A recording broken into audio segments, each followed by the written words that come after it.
नमस्कार, मैं हूं आकांक्षा राजपूत। जी न्यूज़ और सेंचुरियन डिफेंस एकेडमी आपका स्वागत करती है। भारतीय सेना की गिनती उन सेनाओं में होती है जिनके साहस के आगे सारा संसार नतमस्तक होता है। भारतीय सेना के शौर्य को सम्मानित करने और सेना के साहस की गाथाओं को जन जन तक पहुंचाने के लिए भारत हर साल 15 जनवरी को भारतीय सेना दिवस बड़े हर्षोल्लास के साथ मनाया जाता है। इस शुभ अवसर पर मैं कुछ लाइनें आप सभी के सामने कहना चाहूंगी। आज़ादी भारत की यूं ही बरकरार रहे, आज़ादी भारत की यूं ही बरकरार रहे, भारतीय सेना की हर दशा में जय जयकार रहे, भारतीय सेना की हर दशा में जय जयकार रहे। एक बार जोरदार तालियां हो जाए हमारे पैनलिस्ट के लिए। हमारे फर्स्ट पैनलिस्ट हैं शिशिर दीक्षित सर, सेंचुरियन की शान, founder director CEPL, air veteran literator, SSB expert, clinical psychologist. हमारे दूसरे पैनलिस्ट हैं major general AK Chaturvedi sir, AVSM VSM trained IO, interviewing officer CEPL। हमारे तीसरे पैनलिस्ट हैं major general Shami Sabharwal sir, interviewing officer SSB mentor, centurion defence academy, Dehradun. हमारे fourth panelist हैं senior interviewing officer, most experienced in SSBS, 12+ year experience, 4 tenure in AFSBS। हमारे fifth panelist हैं lieutenant colonel Amit Srivastava sir, senior GTO, Dehradun centre. Sir, मेरा पहला सवाल Amit sir आपसे है। Sir, Centurion defence academy ने हमेशा से ही individual guidance and personalised feedback पर फोकस किया है। निश्चित तौर पर इस सेंचुरियन की सफलता में इस अप्रोच का एक इम्पोर्टेंट रोल रहा है। सर, आप individual guidance and personalised feedback कैसे इंश्योर करते हैं, इस पर थोड़ा प्रकाश डालिए। जय हिंद एवरीवन। पर्सनल गाइडेंस बहुत ही इम्पॉर्टेंट है SSB की तैयारी के लिए, क्योंकि बहुत ही वैरायटी ऑफ टास्क कैंडिडेट को करना पड़ता है। यहाँ पे एक चीज़ मैं क्लियर करना चाहूँगा कि अब तक जो आपकी ऑब्जेक्टिव टेस्टिंग थी, अब टेस्टिंग बहुत ही सब्जेक्टिव है, जो कि आपके पर्सनालिटी की टेस्टिंग है। और हर टास्क के रिक्वायरमेंट्स बहुत ही अलग अलग हैं। स्टार्टिंग फ्रॉम स्टेज 1 जैसे PPDT है, और फिर स्टेज 2 में जो GTO task in psychology, her task के लिए आपने जब परफॉर्म किया उसमें जो रिक्वायरमेंट्स थे, जो आपसे एक्सपेक्टेशन था हमें, और जो आपने वहाँ परफॉर्म करना था, जो भी इश्यूज होते हैं उनको हम तीनों असेसर्स अपने अपने एंगल से उसको एसेस करते हैं और फिर देखते हैं कि कहाँ पर प्रॉब्लम है, और उसको फिर पर्सनल जो पर्सनलाइज हमारा जो गाइडेंस है, टिप्स और ट्रिक्स बताते हैं, और फिर उसको मौका देते हैं। और हर बार उन जितने भी इश्यूज थे उनको हम करेक्ट करके और उसको एक ऐसे स्टेज तक ले जाते हैं जहाँ से उसका परफॉर्मेंस एक रिक्वायर्ड लेवल पे हो जाए। अमित सर, मेरा दूसरा सवाल आपसे ये है कि बहुत सारे बच्चों का मानना है कि पहले रिटन क्लियर हो जाए फिर SSB की तैयारी कर लेंगे। ऐसे में उनके रिटन एग्जाम के बाद SSB इंटरव्यू के लिए बहुत ही कम टाइम मिल पाता है, जिससे उन्हें SSB क्लियर करने में काफ़ी चैलेंजेस आते हैं। तो सर, ऐसे में आप उन बच्चों को क्या टिप्स देंगे जिससे कि वो रिटन प्लस SSB में बैलेंस बना सके? हाँ, ये बहुत ही ज़रूरी है। SSB की तैयारी थ्रू आउट होती है, बिकॉज आपका पर्सनालिटी असेसमेंट SSB में जब होता है तो ये अब तक आपकी पर्सनालिटी कैसे डेवलप हुई है उसके ऊपर बहुत कुछ निर्भर करता है। अब जब SSB में आपके पर्सनालिटी का असेसमेंट होता है तो दो फील्ड में हम आपका परफॉर्मेंस देखते हैं, एक एब्स्ट्रैक्ट फील्ड में और दूसरा प्रैक्टिकल फील्ड में। एब्स्ट्रैक्ट फील्ड जहां आपकी एब्स्ट्रैक्ट थिंकिंग इन्वॉल्व है, जो अगर ग्रुप टेस्टिंग में आप देखें तो group discussion, group planning exercise, lecturette, पूरा का पूरा इंटरव्यू और साइकोलॉजी, ये पूरे एब्स्ट्रैक्ट लेवल की आपके परफॉर्मेंस को जज करता है। जहाँ तक प्रैक्टिकल एस्पेक्ट है वो हमारे ग्रुप टेस्टिंग में आपके प्रोग्रेसिव ग्रुप टास्क और जितने भी आउटडोर लीडरलेस ग्रुप टास्क हैं और बाकी आपके इंडिविजुअल ऑब्स्टिकल, इन सब में आपका प्रैक्टिकल टेस्टिंग होता है। तो इन दोनों फील्ड में आपकी तैयारी पुख्ता हो उसके लिए आपको शुरू से मेहनत करने की ज़रूरत होती है। सिर्फ रिटन की तैयारी में अगर आप फोकस करेंगे तो आपकी personality development it takes time. तो इसके साथ साथ आपने बहुत कुछ कोशिश ये करना है कि आप अपने वो कुछ इम्पॉर्टेंट एस्पेक्ट्स जो आपके एब्स्ट्रैक्ट फील्ड में आपको हेल्प करेंगे, जैसे सबसे इम्पॉर्टेंट जो एस्पेक्ट है वो है कम्युनिकेशन स्किल्स। वो अगर आपका अच्छा है तो आपका परफॉर्मेंस एब्स्ट्रैक्ट फील्ड में अच्छा होगा, क्योंकि इसके बाद की जो तैयारी है, उसके बाद की जो गाइडेंस है, वो बहुत ही डिटेल तरीके से हम तीनों असेस करते हैं। और अगर आपका कम्युनिकेशन स्किल्स अच्छे हैं तो उस केस में आप अच्छा परफॉर्म कर पाते हैं। तो क्या इंपॉर्टेंट चीज़ें हैं जो आप अब साथ साथ तैयारी कर सकते हैं? उसमें सबसे पहले आपका वोकैबुलरी, आपका ग्रामर, आपके ओरेटरी स्किल्स, ये 3 चीज़ों पे आपने हमेशा रेगुलर मेहनत करने की ज़रूरत है। जितने भाई आपके क्लासेस होते हैं, try to speak as far as possible, try to interact, keep working on your pronunciations, keep developing your vocabulary. I keep telling my students that every day at least 5 words you should be including in your vocabulary, and it empowers you a lot, and that is how your performance in abstract level will go to the next level. As far as practical field is concerned, you need to work on your physical fitness on a daily basis. You need to develop your stamina, your arm strength, your core strength, your running. So both things need to go together with your written preparation, so that when you come to us, it is easy for us and also easy for you to achieve that level where you'll be able to compete against all the other candidates. Remember, everyone is going for the coaching or preparation all over the India. There are a number of places. Everybody is doing his best. So when you are competing against the others who are also well prepared, you need to do something extraordinary, something much more than what they are doing. So therefore, my advice to you is just do not focus on written, keep working on both the fields, that is your abstract and practical field. Thank you sir. मेरा अगला सवाल Basu sir आपसे है। Sir, आपने career में हज़ारों candidates को assess किया हुआ है, क्या कोई ऐसा एक्सपीरियंस है जो आपके मन में सबसे ज़्यादा छाप छोड़ गया हो? There are a lot of experiences which I remember. One of the most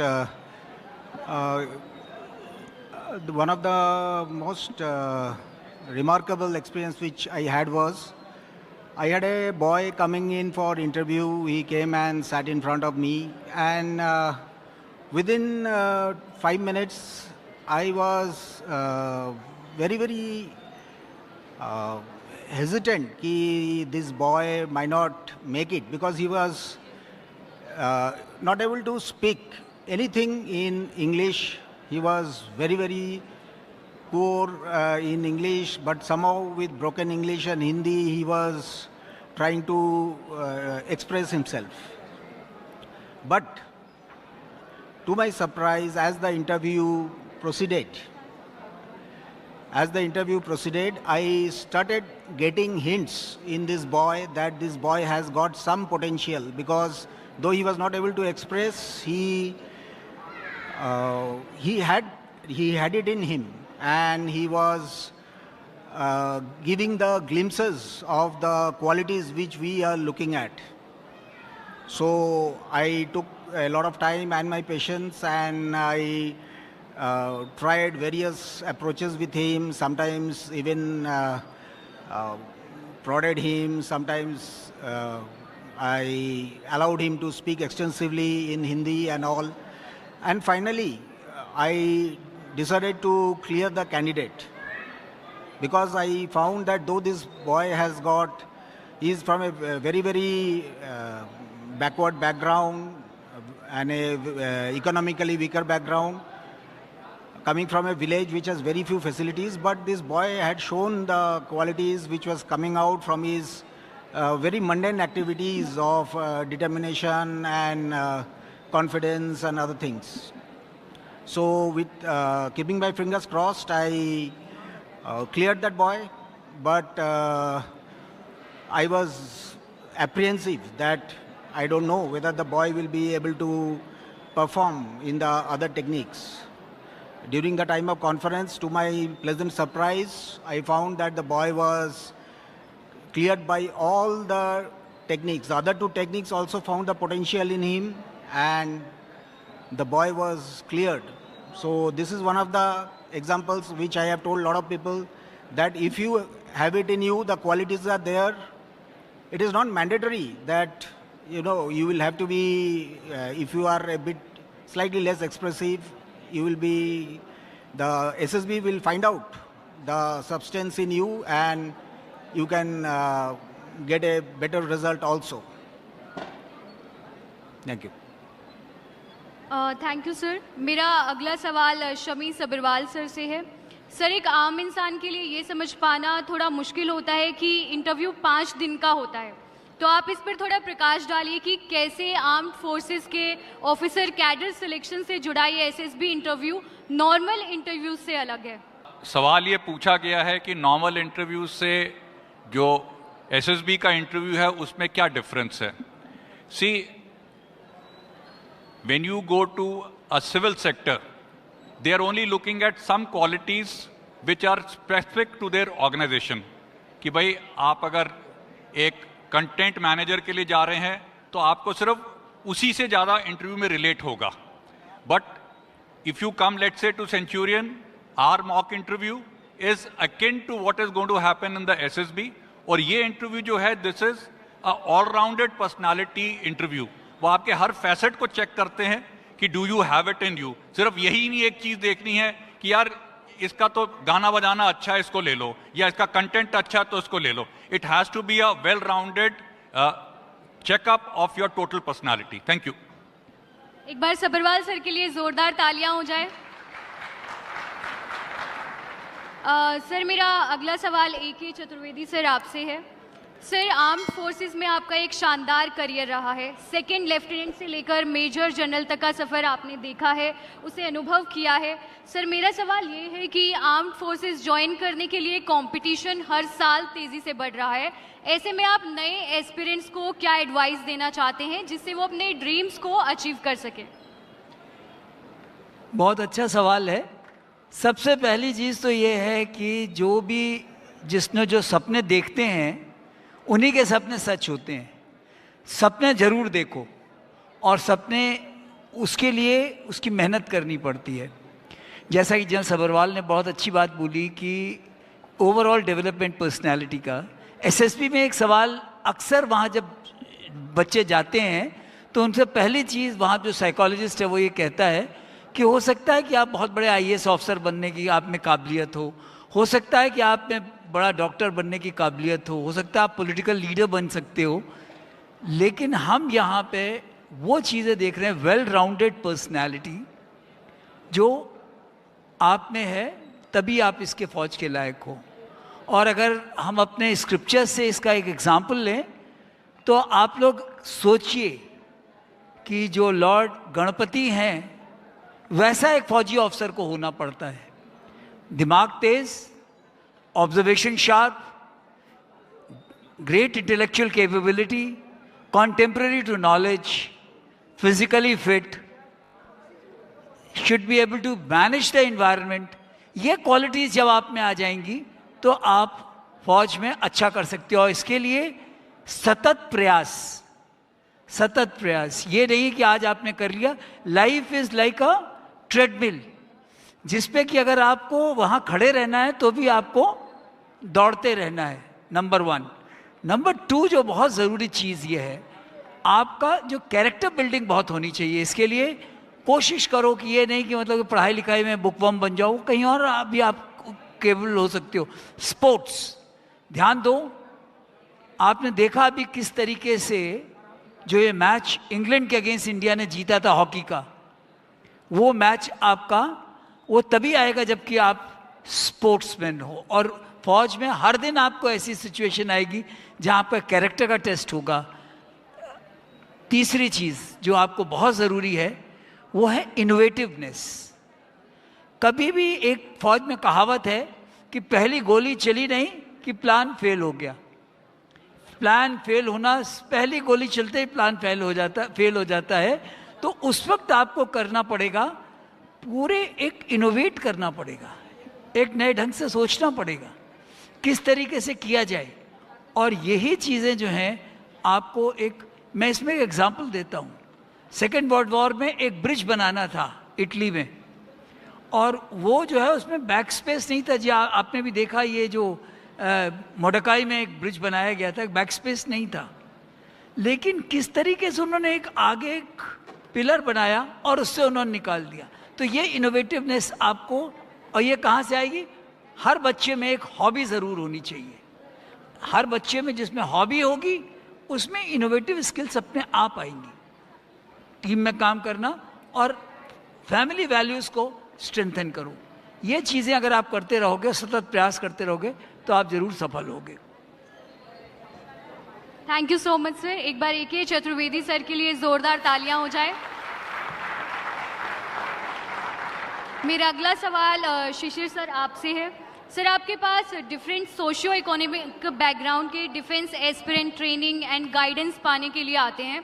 इनमें से कई बच्चे प्योर सिविलियन बैकग्राउंड के होते हैं, कई बच्चे रूरल एरियाज से आते हैं, कई सारे बच्चे हिंदी मीडियम बैकग्राउंड के भी होते हैं। आपकी ऐसी क्या स्ट्रैटेजी रहती है जो आर्म्ड फोर्सेस के ऑफिसर कैडर में 3-4 weekly selection Centurion defence academy से होते हैं? जय हिंद डियर एस्पिरेंट्स। मुझे लग रहा है कि लंच अभी करके थोड़ा स्लो हो गए हैं बच्चे। अभी आप सभी के लिए ताली बजा रहे थे, अब आप खड़े होके अपने लिए शोर करके ताली बजाएंगे, सभी सारे बच्चे ऊपर से नीचे तक।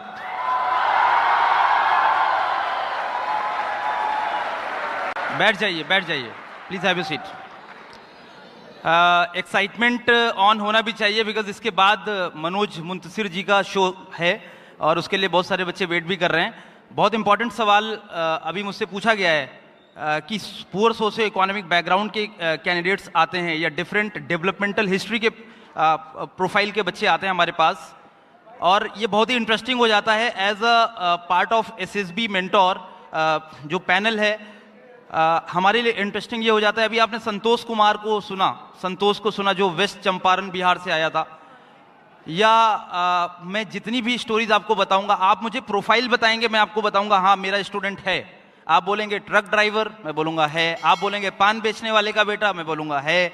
आप बोलेंगे लेबर का बेटा, मैं बोलूंगा है। तो मुझे लगता है ये सब मैटर नहीं करता है। मैटर ये करता है, जैसे अभी सर बता रहे थे, मैटर ये करता है कि आपका परसिवरेंस, आपकी कंसिस्टेंसी।